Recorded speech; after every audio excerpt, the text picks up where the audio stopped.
Assalamualaikum warahmatullahi wabarakatuh.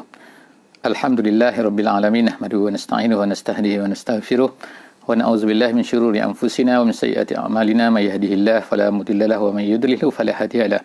Nashhadu an la ilaha illallah wa nashhadu anna Muhammadan abduhu wa rasuluh. Allahumma salli ala sayidina Muhammad wa ala alihi wa sahbihi ajma'in. Alhamdulillah, ahlan wa sahlan. Selamat datang ke sesi kita, sesi sinopsis setiap daripada juzuk Al-Quran. Alhamdulillah, pada malam ni kita akan bersama-sama di juzuk yang ke-19 insya-Allah daripada juzuk Al-Quran, dan kita akan lihat insya-Allah beberapa pengajaran-pengajaran ataupun isi-isi penting yang terdapat di dalam juzuk ini. Juzuk ini mengandungi tiga surah, iaitu yang pertamanya adalah surah Al-Furqan, di mana kita telah melihat sebelum daripada ni beberapa ayat daripada surah Al-Furqan. Jadi pada juzuk ini kita akan melihat sambungan daripada surah Al-Furqan, dan sebenarnya sebahagian besar daripada surah Al-Furqan ini adalah terletak di dalam juzuk yang ke-19 yang sedang kita baca pada malam ini. Yang keduanya adalah daripada surah Asy-Syu'ara, iaitu agak panjang surah Asy-Syu'ara ni, daripada ayat 1 sehingga ayat 227 227. Jadi keseluruhan daripada surah Asy-Syu'ara ini terletak di dalam juzuk yang ke-19. Kemudian seterusnya surah yang terakhir yang ada di dalam juzuk yang ke-19 ini adalah surah An-Naml. Surah An-Naml iaitu hampir separuh daripada surah An-Naml ini terdapat di dalam juzuk yang ke-19 ini, iaitu daripada ayat 1 sehingga ayat 55. Keseluruhan daripada surah An-Naml ini adalah 93 ayat semuanya. Jadi insya-Allah kita akan cuba lihat sedikit apakah yang terkandung di dalam surah yang pertama, iaitu surah Al-Furqan, di dalam juzuk ini. Jadi sebagaimana kita sebutkan tadi bahawa surah Al-Furqan ini terbahagi kepada dua, satu part sedikit termasuk dalam juzuk yang ke-18, dan satu part yang kedua ni yang lebih besar, yang lebih banyak adalah termasuk iaitu daripada ayat 1 hingga ayat 21 hingga ayat 77 termasuk dalam juzuk yang ke-29. Apakah dia sebenarnya surah Al-Furqan ini? Jadi surah Al-Furqan ini daripada namanya, iaitu dia adalah pembeza, iaitu pembeza di antara yang betul dengan yang salah. Jadi kalau kita tengok kepada tema surah Al-Furqan ini, ia adalah menceritakan tentang hampir keseluruhan kita tengok, iaitu menceritakan tentang akibat buruk, bahayanya mentakzibkan rasul-rasul. Mentakzibkan iaitu tidak mempercayai, iaitu menolak apa yang dibawa oleh rasul-rasul. Jadi di dalam surah ini kita akan lihat hampir-hampir perkara yang sama yang Allah Subhanahu Wa Taala ceritakan, iaitu yang pertamanya Allah Subhanahu Wa Taala akan ceritakan bagaimana kaum-kaum setiap daripada rasul-rasul ini mereka dimentakzibkan rasul. Mereka mentakzib, tak kiralah siapa saja, sebagaimana yang disebutkan di dalam surah ini. Banyak cerita-cerita yang kita tengokkan, beberapa orang nabi-nabi diceritakan oleh Allah Subhanahu Wa Taala, dan ini semua adalah untuk Nabi Muhammad sallallahu alaihi wasallam. Kerana kita tahu suasana turunnya surah Furqan ini adalah dalam suasana di mana orang-orang musyrikin ini mengganggu Nabi sallallahu alaihi wasallam, sentiasa mengatakan kepada Nabi dengan pelbagai kata-kata, dengan pelbagai tuduhan dan sebagainya, yang mana semua ini ditolak oleh Allah Subhanahu Wa Taala. Jadi kita tengok bahawa surah Al-Furqan ini menceritakan part yang pertama dalam semua keadaan adalah iaitu menceritakan tuduhan-tuduhan yang dikatakan oleh orang-orang musyrikin, orang-orang yang tak percaya. Mereka itu mentakzibkan, mengatakan bahawa rasul-rasul ini penipu dan sebagainya. Jadi kemudian Allah Subhanahu Wa Taala datang dengan ayat-ayatnya menenangkan nabi-nabi, menenangkan nabi kita sallallahu alaihi wasallam bahawa sebenarnya tuduhan ini janganlah kamu hirau, jangan kamu apa. Dan kemudian Allah Subhanahu Wa Taala pada hujung pada setiap cerita ni Allah Taala akan ceritakan akibat daripada apa tuduhan-tuduhan mereka tu, akibat daripada apa yang mereka katakan, iaitu akibat-akibat buruk lah yang akan terkena kepada mereka, bala-bala dan juga balasan oleh Allah Subhanahu Wa Taala ke atas mereka ni semasa mereka berada di dunia lagi. Jadi kita tengoklah gitu kan, Allah Subhanahu Wa Taala sebutkan sini dalam surah Al-Furqan ini, maknanya akhirnya ialah Allah Subhanahu Wa Taala sebutkan di sini apa, iaitu tentang syurga sebagai contoh kan, orang kafir, orang dan sebagainya kan. Jadi Allah SWT akhirnya dalam satu ayat yang cantik dalam surah ini, orang-orang kafir ni bertanya kan, Rahman tu apa? Mereka bertanya kepada Nabi kan, kami tak kenal pun Rahman. Jadi Allah Subhanahu Wa Taala tak jawab kan. apakah dia Rahman tu, tapi Allah Ta'ala menjawab sifat-sifat orang-orang yang dikatakan, yang dipanggil dalam ayat ini, dalam surah ini dipanggil sebagai ibadur Rahman. Jadi ibadur Rahman ini iaitu hamba Ar-Rahman ni, Allah Ta'ala sebutkan sifat-sifat dia 1, 2, 3, 4 dan seterusnya. Dan insya-Allah kepada sahabat-sahabat semua yang membaca surah ni akan cuba lihat apakah sifat-sifat ibadur Rahman yang moga-moga Allah Subhanahu Taala akan berikan kepada kita. Moga-moga kita akan dapat beramal dengan sifat-sifat ibadur Rahman sebagaimana disebutkan dalam surah Al-Furqan tersebut ni. Dan akhirnya Allah Subhanahu Taala tutup surah ini dengan menyatakan beberapa kebesarannya yang ada, yang boleh dilihat di dalam hidup mereka, di keliling mereka, iaitu seperti contohnya siang dan malam, contohnya seperti dibangkitkan daripada tidur, seperti angin itu sebagai berita dan sebagainya. Jadi itu lebih kurang kandungan yang ada di dalam surah Al-Furqan. Kita beralih kepada surah yang seterusnya, iaitu surah Asy-Syu'ara. Jadi surah Asy-Syu'ara ni nama dia adalah Asy-Syu'ara, iaitu jamak, kata plural kepada syair. Syair ni maknanya penyair lah kan. Jadi bila sebut syu'ara ni maknanya penyair-penyair. Jadi penyair-penyair, perkataan penyair-penyair ini disebutkan oleh Allah Subhanahu Wa Taala di penghujung surah ni. Surah ini agak panjang dari segi bilangannya, tapi taklah begitu panjang sebenarnya. Tapi dari segi jumlah ayatnya sangat banyak kerana dipendek-pendek. Iaitu kita kata sebut tadi itu 227. Tapi kesemuanya terdapat di dalam juzuk ini, iaitu juzuk yang ke-19 ni. Jadi apa yang kita dapat lihat kalau dilihat kepada keseluruhan daripada surah ini, dia bertemakan kepada iaitu temanya adalah perlunya para da'i, para penyampai Islam untuk menggunakan pelbagai cara untuk menyampaikan dakwah mereka. Maknanya mesti menggunakan pelbagai bentuk apa yang ada, pelbagai bentuk bagaimanakah cara yang terbaik, mencari bagaimanakah cara yang ada di dalam masyarakat pada ketika itu untuk menyampaikan dakwah, menyampaikan mesej Islam kepada semua manusia yang ada di sekeliling mereka.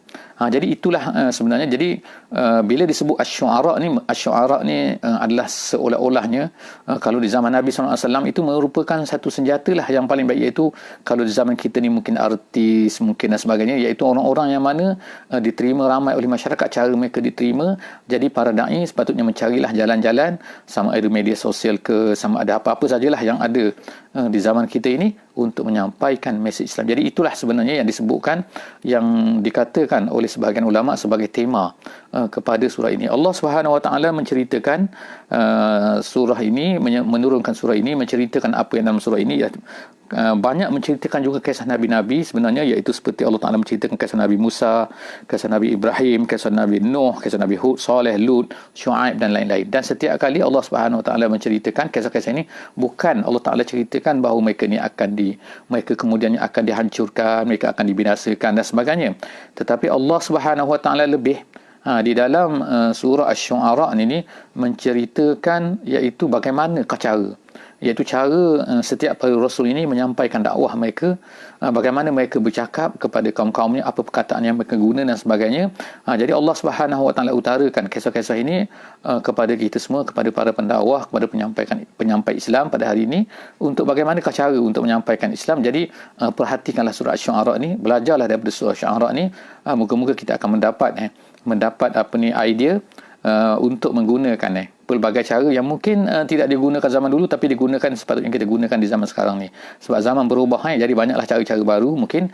Jadi yang pentingnya ialah kita kena kreatif dalam menyampaikan dakwah, menyampaikan mesej kita kepada seluruh manusia. Allah Subhanahu Wa Taala menyebutkan di dalam surah ini tentang kisah Nabi Musa alaihissalam yang berdepan dengan ahli Firaun dan berdepan dengan tukang-tukang sihir Firaun. Jadi pada masa Nabi Musa alaihissalam ini, sihir adalah merupakan satu alat yang paling berkesan untuk menyampaikan mesej. Jadi sebab tu Allah Subhanahu Wa Taala banyak menjadikan mukjizat Nabi Musa alaihissalam ialah pada mengalahkan sihir-sihir, iaitu datang dengan sihir yang lebih kuat, seperti tukar menjadi ular, ular itu memakan semua ular-ular tukang sihir dan sebagainya lah. Banyak perkara-perkara yang boleh dikatakan sebagai, kalau manusia nampak tu macam sihir lah kan. Tetapi apabila zaman Nabi Muhammad SAW, perkara yang paling besar yang digunakan, yang dikagumi oleh masyarakat, yang banyak mempengaruhi masyarakat adalah apa? Iaitu kata-kata indah dan sebagainya. Jadi Allah Subhanahu Wa Taala menjadikan Al-Quran itu sebagai satu mukjizat yang paling besar, kepada Nabi Muhammad sallallahu alaihi wasallam yang mana tidak dapat dilawan oleh sesiapa saja, walaupun orang Arab ni merupakan pakar-pakar dalam bahasa, pakar-pakar dalam menewaskan orang lain kalau ikutnya kan, dari segi syairnya, dari segi kata-katanya, keindahan bahasa dan sebagainya. Tapi mereka tak dapat nak lawan Quran. Jadi Quran ini telah menjadi satu mukjizat yang besar lah kepada masyarakat pada zaman Nabi sallallahu alaihi wasallam. Jadi yang terakhirnya kita lihat di dalam surah Asy-Syu'ara ni ialah Allah Subhanahu wa taala menceritakan tentang syu'ara. Jadi syu'ara ni Allah Taala sebutkan kebanyakan daripada mereka ni memanglah kita kata merapu, mengarut kan, tinggal dalam di mana-mana lah kan. Kalau sekarang kita kata penyair ni kan, pemuisi lah kan, maknanya kadang-kadang tidak berkerauan, maknanya kan tak tentu hala kan. Tetapi akhirnya Allah Subhanahu Wa Taala mengatakan bahawa tidak semua mereka begitu kan. Ada sebahagian daripada mereka ni yang okey, iaitu Allah Taala sebutkan illal ladzina amanu, melainkan orang-orang yang beriman. Jadi maknanya sini ialah kita sebenarnya boleh menggunakan cara-cara itu, cara-cara yang mungkin ada dalam masyarakat yang kadang-kadang salah disalahgunakan, kadang-kadang dipandang teruk oleh masyarakat tetapi jika sekiranya kita gunakan dengan betul, Masya Allah kan, kita boleh manfaatkan dia untuk Islam juga kan, sekiranya dia tidak bertentangan dengan syarak, insyaAllah. Jadi Allah SWT sebut semua itu adalah untuk menjadi yang ketiga, insyaAllah. Yang ketiga dan yang terakhir di dalam juzuk yang ke-19 ini ialah kita masuk sedikit dalam surah An-Naml. Surah An-Naml dalam juzuk yang ke-19 ni tak banyak sebenarnya, iaitu separuh kita kata tadi, iaitu daripada ayat 1 sehingga ayat 55. Ulama-ulama mengatakan, ulama tafsir yang membaca, yang mencuba merengkaskan, membuat sinopsis kepada surah An-Naml ni artinya semut iaitu diceritakan tentang kisah semut kisah semut yang yang berada di satu tempat dan kemudian dia berkata kepada kaumnya. Tapi insya-Allah kita akan tengok cerita tentang semut ni secara lebih insya-Allah dalam juzuk yang ke-20 insya-Allah nanti. Jadi jangan lupa insya-Allah esok dalam sesi seterusnya, sesi yang selepas daripada ni, kita akan tengok pula juzuk yang ke-20. Kita akan bersama-sama melihat cerita tentang semut ni. Tetapi secara ringkasnya surah An-Naml ni ialah merupakan penceritaan Allah Subhanahu Wa Taala. Temanya adalah tema tamadun, iaitu tema kemajuan melalui tamadun. Kalau kita lihat surah Asy-Syu'ara, ialah kita mesti maju, kita mesti memanfaatkan segala cara, segala uslub, segala teknik yang ada di dalam masyarakat semasa. Tetapi dalam surah An-Naml ini Allah Subhanahu Wa Taala nak ceritakan tentang kehebatan, kepentingan, keperluan kita menggunakan segala tamadun yang ada di dalam manusia pada masa kita lah kan.